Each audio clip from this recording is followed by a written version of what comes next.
David Marshall is a middle-aged man who drives a garbage truck around the edge of Jasper National Park, Alberta.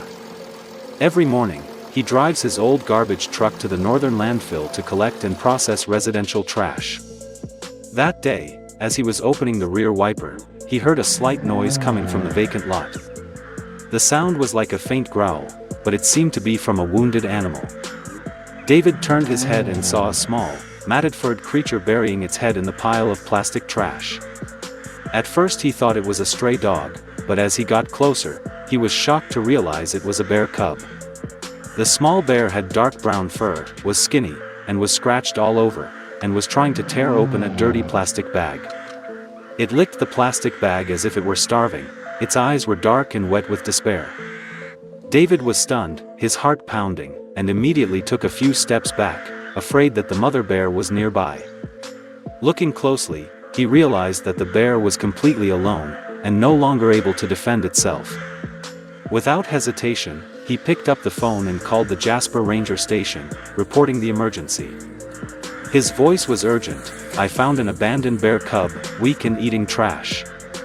The person on the other end of the line reassured him and asked him to keep his distance. They would arrive within 30 minutes.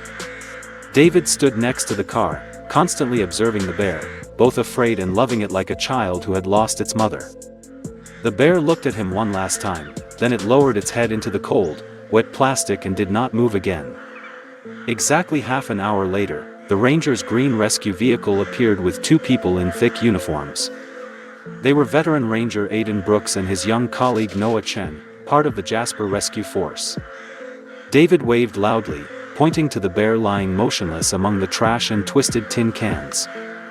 Aidan raised his binoculars and frowned. "It must have been wandering for many days. It can't continue anymore." Noah cautiously approached, wearing gloves and checking the safe distance before approaching. David detailed the process of his discovery and thought that the bear might have eaten plastic. Aidan nodded and said, "We have to anesthetize it immediately. Its body is so weak that it won't be able to withstand being agitated." Noah raised the anesthetic gun, aimed straight at the bear's back shoulder and pulled the trigger gently and accurately. The bear jerked slightly and collapsed, not resisting, only breathing as light as the wind. They immediately used a soft net to wrap around the bear's body, placed it on a folding stretcher and lifted it into the pickup truck. David helped close the truck, his eyes still following the poor little creature. The rescue vehicle sped away from the landfill, heading towards the veterinary center of Jasper Wildlife Rescue Station. Aidan radioed, requesting the preparation of an isolation cage and an emergency digestive treatment table. Noah checked the bear's heart rate throughout the trip, whispering, "Hold on, kid, we're almost safe." David stood in the same place, holding his sun hat, feeling as if he had just witnessed a part of the wilderness collapse. The Jasper Veterinary Center received the bear in a weakened state, weighing only 9 kilograms, almost half below standard. Head veterinarian Emma Renault and 2 assistants took it to the decontamination room and attached an 4. An ultrasound showed that the bear's stomach contained many foreign plastic objects, nylon bags, and a small piece of aluminum can. Emma directed the endoscopy to remove the foreign objects, while monitoring for signs of intestinal ulcers and digestive poisoning. After an hour and a half, they removed nearly 300 g of hard and soft waste from the bear's stomach. Emma sighed. It tried to live, but there was nothing worth eating in that garbage dump. They injected antibiotics, gave protein, and cleaned the bear's skin wounds little by little. Emma temporarily named it Maple, after the small leaf that survived the harsh winter.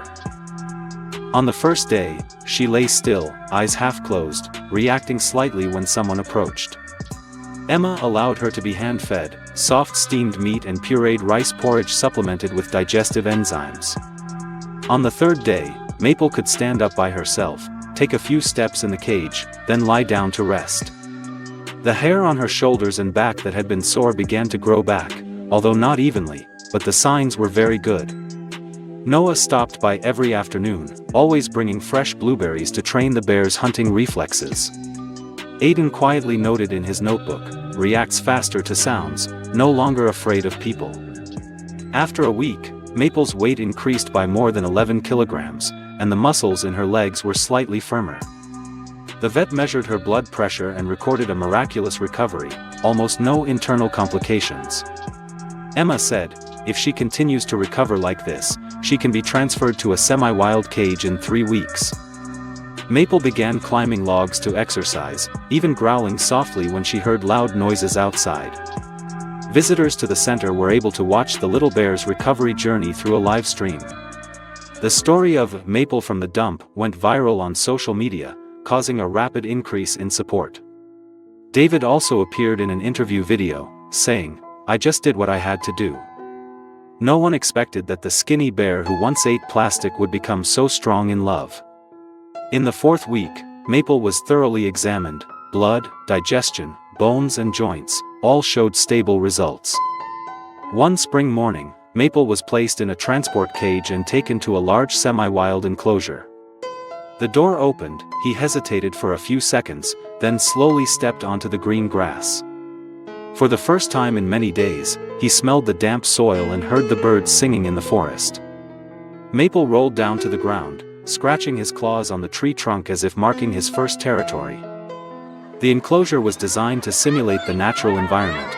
There were climbing plants, small ponds, and rocky holes to hide in.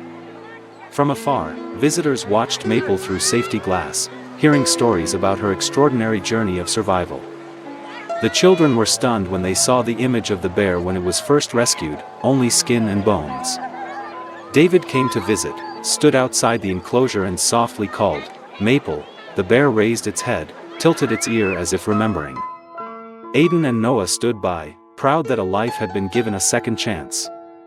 A large sign was erected in front of Maple's cage, a little bear's survival story in the garbage dump. The Jasper Center holds sharing sessions to educate the community about pollution and wildlife. Maple is now fully furred, healthy, climbing trees, swimming, and sleeping curled up in a den. She is the most vivid testament to faith, perseverance, and compassion among humans.